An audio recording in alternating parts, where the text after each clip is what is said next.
있습니다. 자, 이 9장 1절부터 14절에는 이제 이스라엘의 초대 왕이라고 할 수 있는 사울이 이제 처음으로 등장을 하는 그런 부분이에요. 그동안은 사사들이 있어서 왕은 아니지만 나라를 하나님께서 통치하고 다스릴 수 있는 그런 사람들을 보내셨습니다.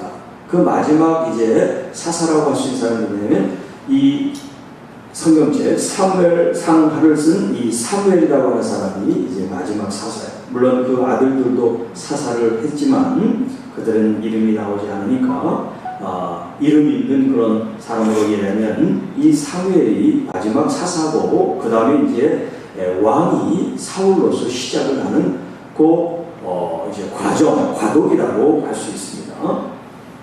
그래서 하나님께서 먼저 이 사울이 어떤 사람인지를 먼저 우리에게 가르쳐주고 있어요. 그가 어느 지파 사람인지를 말씀하고 있는데요. 베냐민 지파 기스라고 하는 그 유력한 사람이 있는데 그의 아들이 바로 사울이라는 거예요. 여기 유력하다라고 하는 것은 이제 영향력을 끼친다. 또 어떤 권력과 힘을 가지고 있다. 그렇게 말할 때 이 베냐민 지파의 기스라고 하는 사람은 이름 있고 또 힘 있고 영향력을 가진 그런 사람이 있는데 그 아들이 바로 사울이에요. 그러니까 이 사울이라는 사람은 일반 그 평민이나 힘없이 가난하게 이렇게 있는 집안의 자식이 아니라 그래도 좀 그 집안이 튼실하고 영향력 있고 또 권세가 있는 그런 집안의 자식이라는 것을 1절에서 유력한 사람이라는 그 단어를 통해서 그 가문과 가정의 이야기를 하고 있어요. 그리고 이제 이어지는 것은 그들의 이제 족보에 대한 말씀이에요. 누가 자기의 할아버지고 또 거조 할아버지고 하는 이런 얘기들이 쭉 이제 기록되어 있죠. 이것은 바로 그 역사적인 사실을 가지고 이 말씀을 써 내려가고 있다는 거예요.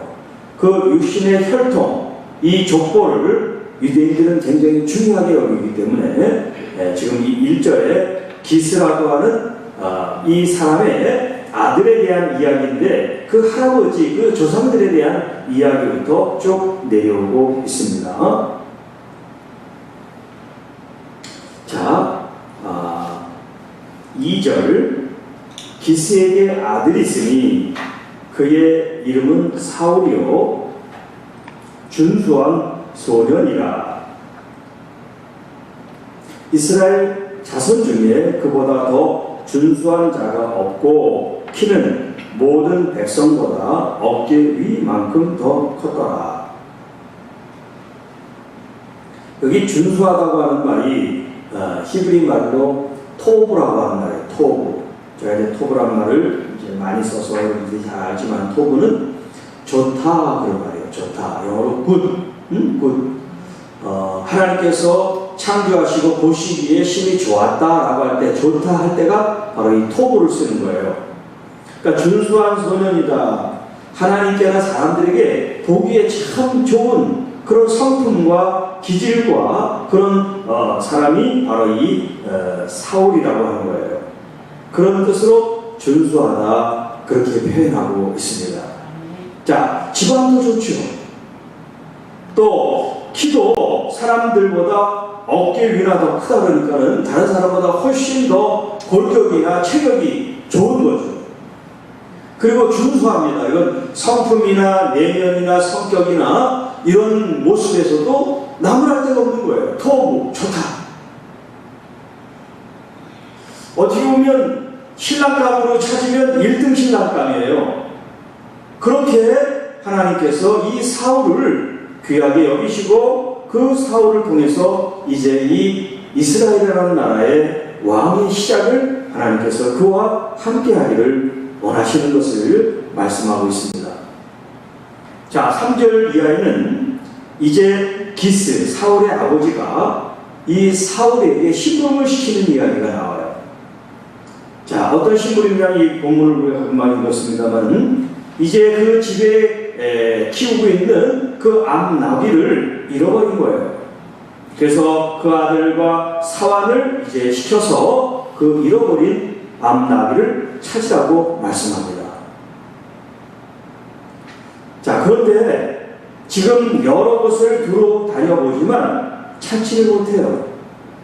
얼마나 오래 시간이 지났는지 모르지만, 자, 사환은 계속해서 찾을 그런 마음으로 가지만 이 아들은 아버지가 걱정이 되는 거예요. 우리가 너무 멀리 떨어져서 몇 날 며칠 동안 지금 이렇게 찾아 헤매다 보니까 아버지가 우리를 걱정하겠다, 다시 돌아가는 게 좋겠다, 그런 생각을 할 정도였다는 거예요.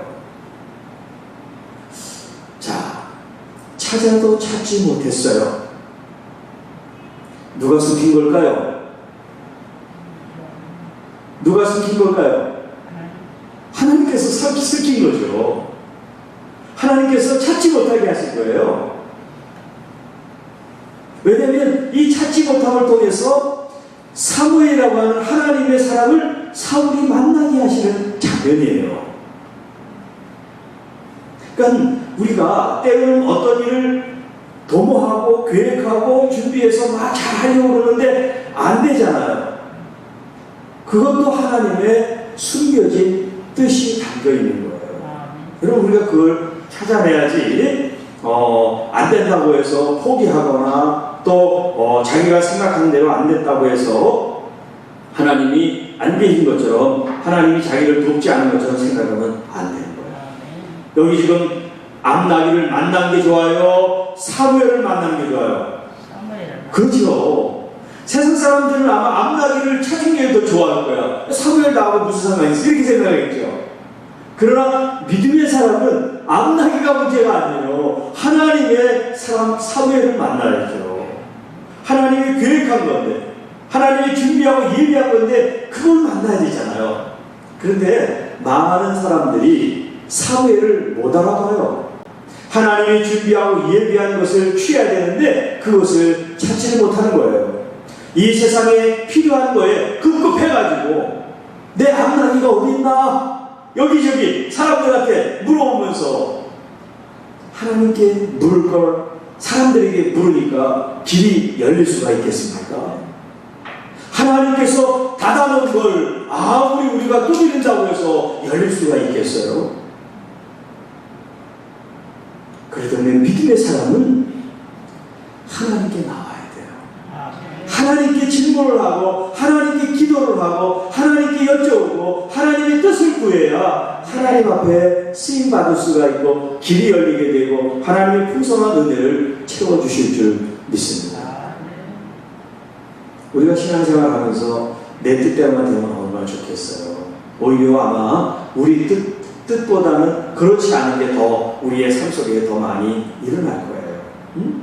근심된 일, 어려운 일, 아픈 일, 상처 있는 일, 이런 일들이 아마 우리 삶 속에 더 많이 일어나게 되지만, 여러분, 이렇게 나에게 온 어떤 고난, 불행, 이런 아픔들을 아픔으로 생각하지 말고 하나님 앞에 이걸 가지고 사무엘을 만날 수 있는 기회로 삼으시기를 축복합니다.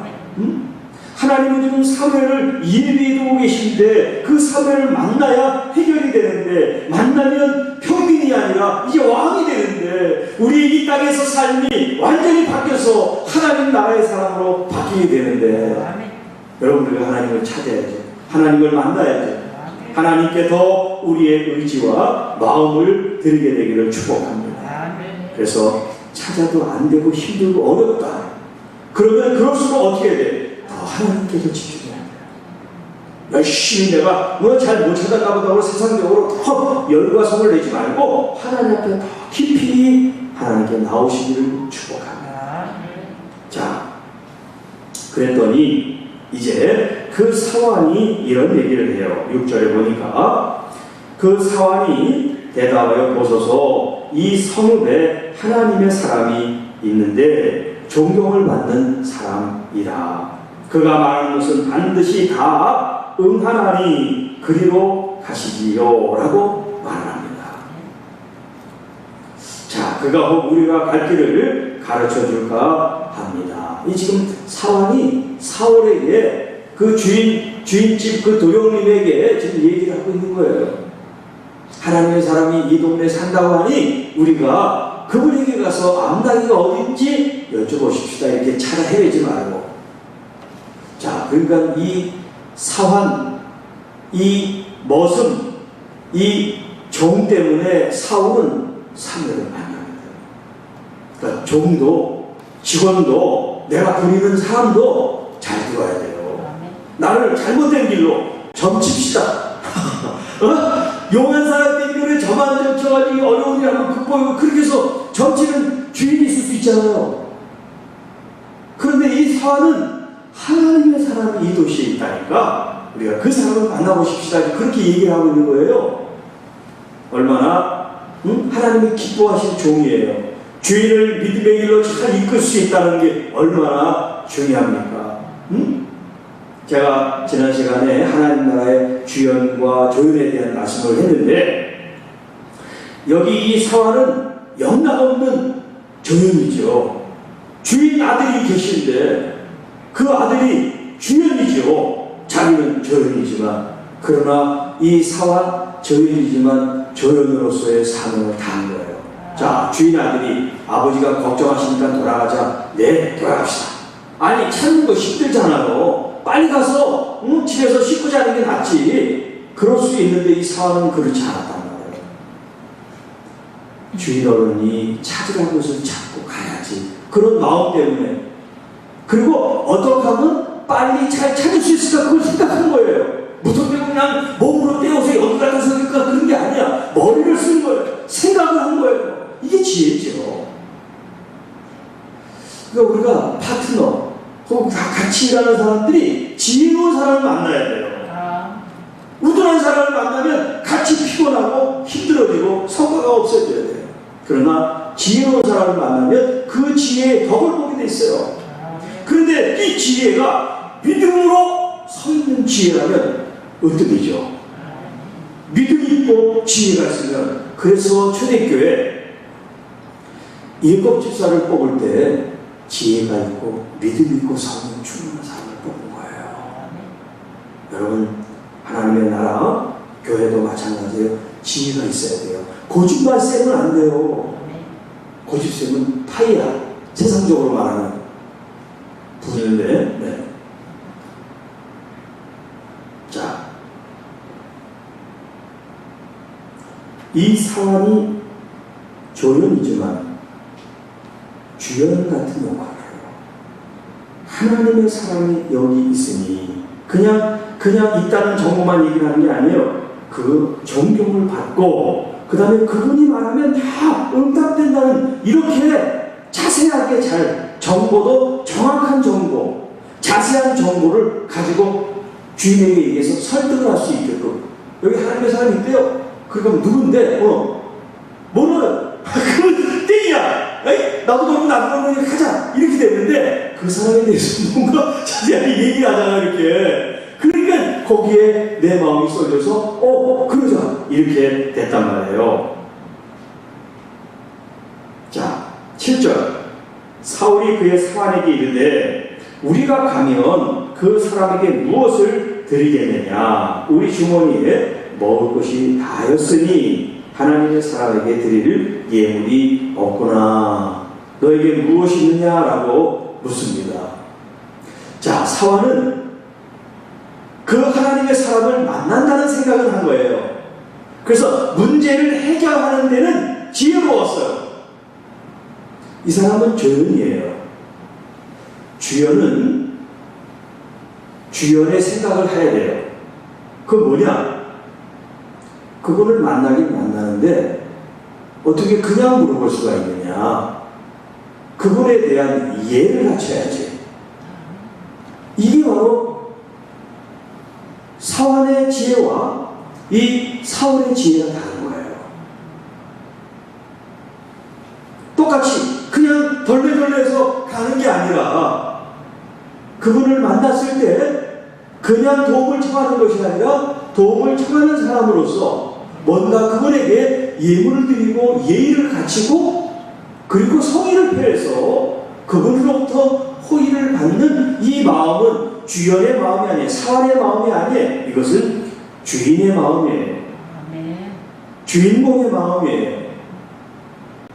내가 그 사람으로부터 대접을 받아 그 사람이 나에게 좋은 지혜를 알려주고 방법을 제시해주고 길을 주실 때 나도 그분을 존중하는 거예요. 그냥 말로 떼어서 고맙습니다 그게 아니라 거기에 상응하는 대가를 지불할 수 있는 그 자세, 그 마음이 주인에게 있어야 된다는 거예요. 물론 받는 사람이 하나님께서 주신 은혜니까 괜찮습니다. 그렇게 해서 하는 것은 좋지만 처음부터 당신은 말을 해, 나는 들을 테니까 그런 식으로 관계를 맺으면 관계가 맺어질 수가 없다는 거예요. 자, 그래서 8절 사환이 사울에게 다시 대답하여 이르되 보소서 내 손에 은 한 쐐기에 4분의 1이 있으니 하나님의 사람에게 드려 우리 길을 가르쳐 달라 하겠나이다. 있는 것을 다 턴 거예요. 이게 전 재산이나 가지고 있는 전부를 이제 이 사환이 주인에게 바치고 그 주인이 이제 만날 하나님의 사람이 누군지는 아직 몰라요. 그 사람에게 드리도록 그렇게 서로 합의가 됐어요.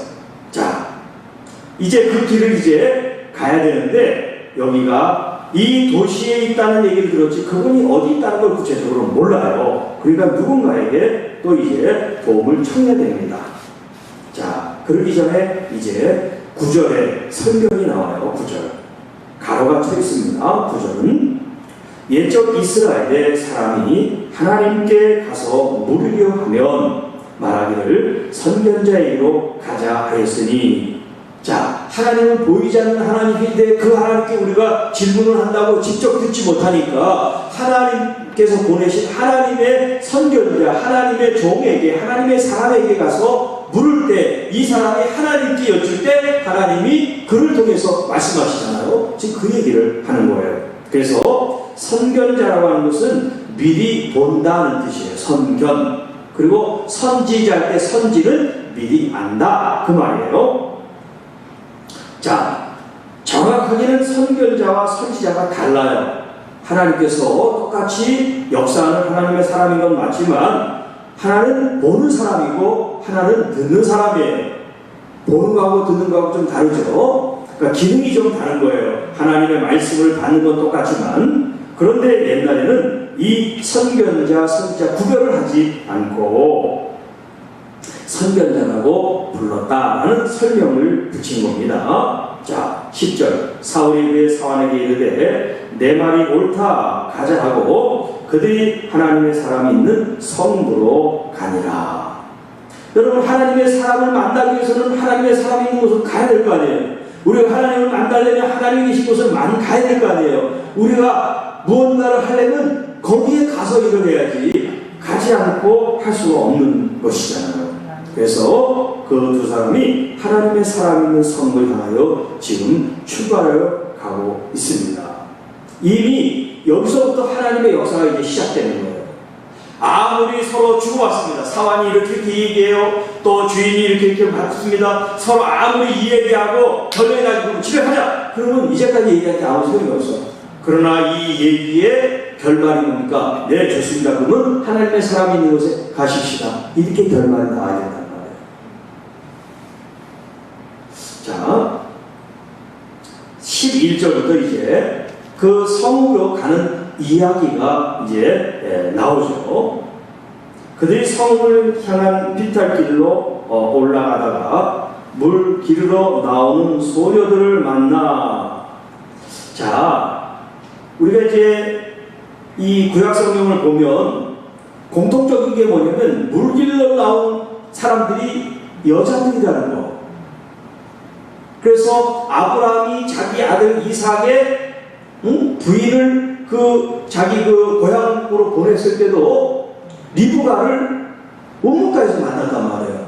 그래서 이 종이 어떻게 생각하냐 하면 물을 달라고 그럴 때 자기에게만 물을 주면 이 여자는 아닌데 당신에게도 물을 드리고 당신의 이 낙타 가축대에도 내가 물을 주겠습니다. 그러면 하나님이 정한 이런 이삭의 부인감으로 알겠다 그랬거든요.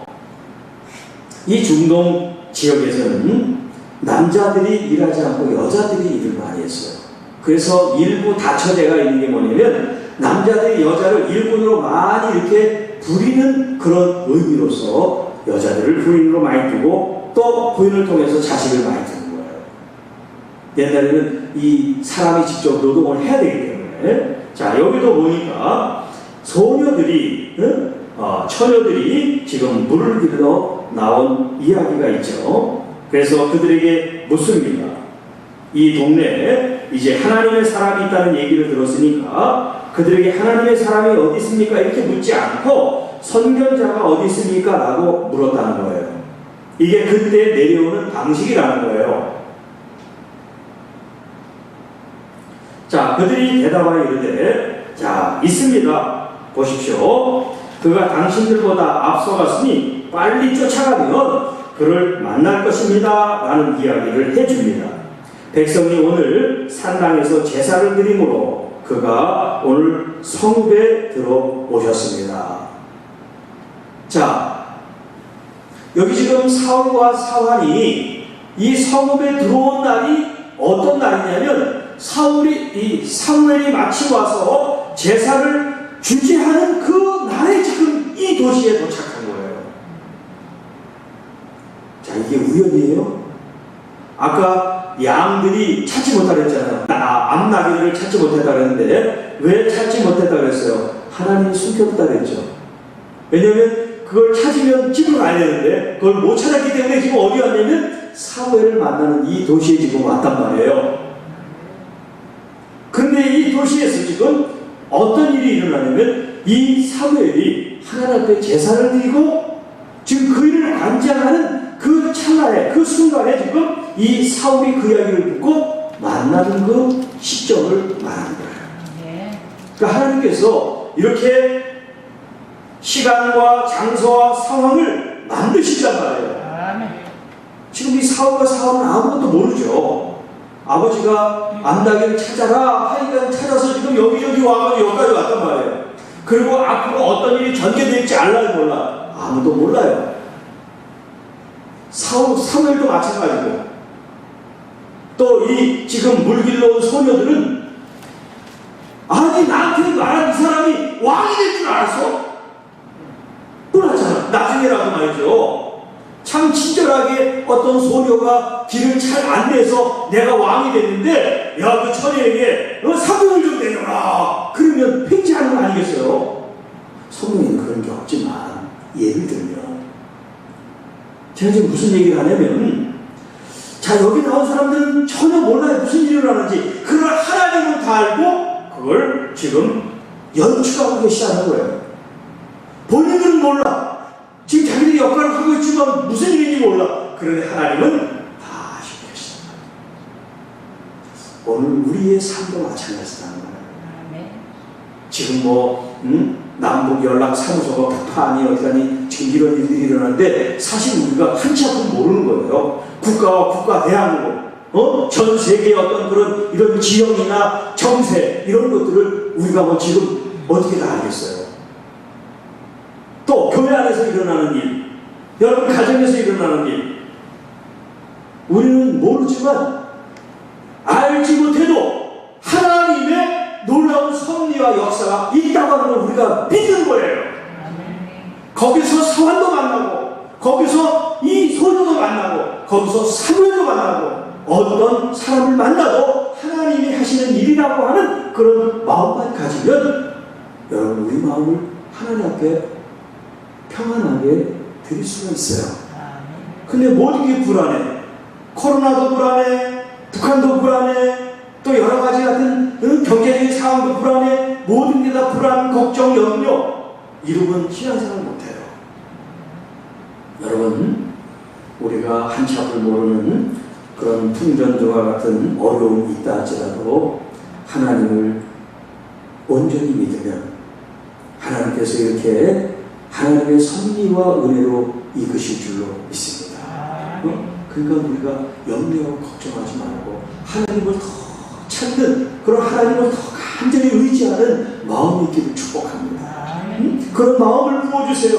염려하는 그 시간, 걱정하는 그 시간에 내가 주님 앞에 나와 무릎 꿇고 기도하는 그 마음을 하나님 부어주세요. 그럴 때 하나님께서 놀라운 역사를 주실 줄 믿습니다.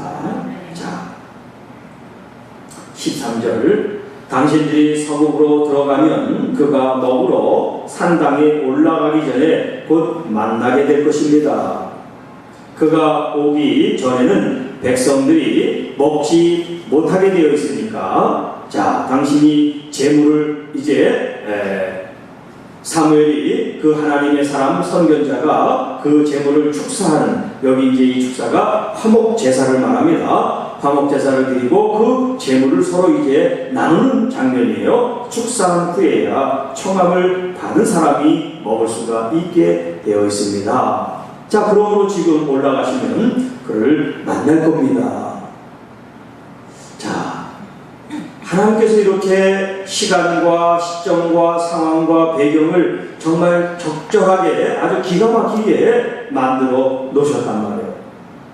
14절. 그들이 성으로 올라가서 그리로 들어갈 때 이제 비로소 사무엘 이름이 나오죠. 그동안은 하나님의 사람이라는 말, 선견자 그렇게 얘기가 나왔지만 이제 14절에는 사무엘 이름이 등장합니다. 사무엘이 마침 산당으로 올라가려고 마주 나오더라. 이제 다음 말씀에는 만나는 장면이 있지만 만나기 전에 지금 사울대로 하나님의 뜻으로 지금 나가고 있고, 또 사무엘은 사무엘대로 지금 이 산당에 나오는 이 장면들 곧 만나게 되겠지만, 여러분 이렇게 마치 운명적으로, 그러나 운명이 아니에요. 하나님께서 순종적으로 필연적으로 만드신 거죠. 그래서 믿는 사람들은 우연이 없고 다 필연이라고 하잖아요. 하나님의 섭리와 계획. 오늘 이제 말씀을 정리합니다. 자, 오늘 기스의 아들 사울이라는 그런 말씀을 지금 나누고 있습니다. 자, 한번 우리가 복습한 뜻 한번 생각합니다. 자, 이 사울은 이런 용모, 골격, 크기, 시체적인 조건, 사람보다 굉장히 우월하고 뛰어납니다. 뿐만 아니라 그의 어떤 그 마음, 또 생각, 이런 것들이 토부, 준수할 정도로, 비록 나이는 어리지만 다른 사람들이 봐도 참 믿음직하고 참 된 사람 같은 그런 칭찬과 인정을 받는 그런 사람이었다는 거예요. 하나님께서 그를 통해서 이제 시작하시는데, 하나님께서 감춘 이 암나기를 감추게 한 이 시작으로부터 하나님께서 사무엘을 만나게 하십니다. 마치 하나의 드라마 같잖아요. 다윗을 만날 때는 이런 드라마가 없어요. 이세 집에 사무엘이 와가지고 위로부터 아들들을 쭉 보는데 없는 거예요. 아들이 없어요? 막내가 있는데 저기 지금 밖에서 양을 칩니다. 데려오시오. 그래서 그를 만났어요. 근데 오늘 이 사울을 만난 장면은 굉장히 드라마틱하잖아요. 서로 모르지만 하나님은 그걸 연출하시고 그때 딱 만나게 하셨단 말이에요. 오늘 여러분도 하나님 안에 붙잡혀 있으면 여러분이 예기치 못하고 생각지 못한 일들을 만나게 될 줄로 믿습니다. 그런 하나님의 역사를 기대하십시다. 우리 교회 안에, 성도들 안에, 여러분의 삶 가운데, 여러분의 사업 가운데, 우리 이 대한민국 가운데 하나님의 그런 연출, 하나님의 역사가 나타날 수 있도록. 북한에서는 이렇게 막 공포나 무서움, 이런 군사적인 도발을 하려고 하지만 하나님의 섭리와 하나님의 역사가 나타나도록 여러분 기도해 주시기를 바랍니다. 하나님이 허락하지 않으면 공중의 새들도 떨어질 수 없다고 했어요. 여러분, 우리 하나님을 강력하게 믿으며 우리가 나가고, 또 오늘 주신 이 말씀을 통해서 닫혀있는 문들을 우리가 열심히 두드리는데 세상에서 두드리지 말고 하나님 앞에 정말 구하고 두드리는 신령이 돼서 하나님으로부터 주시는 은혜를 받고 하나님이 주시는 해답을 얻고 하나님이 열어주시는 축복의 문을 우리가 통과할 수 있는 그런 놀라운 하나님의 자녀들 되시기를 주님의 이름으로 축복합니다. 다 같이 한번 우리 말씀을 생각하면서 지금 이 나라와 또 특별히 우리 교회와 우리 성도 여러분들을 위해서 또 여러분 자신과 자녀들 우리 손자 손녀들을 위해서 또 병상에 있는 우리 가족들 교우들을 위해서 또 회복 중에 있는 우리 식구들을 위해서 주여 한번 하고 기도합니다. 주여 아버지 할렐루야. 우리 주님의 통치와 하나님의 섭리와 하나님의 다스리심이 우리 교회와 이 민족 가운데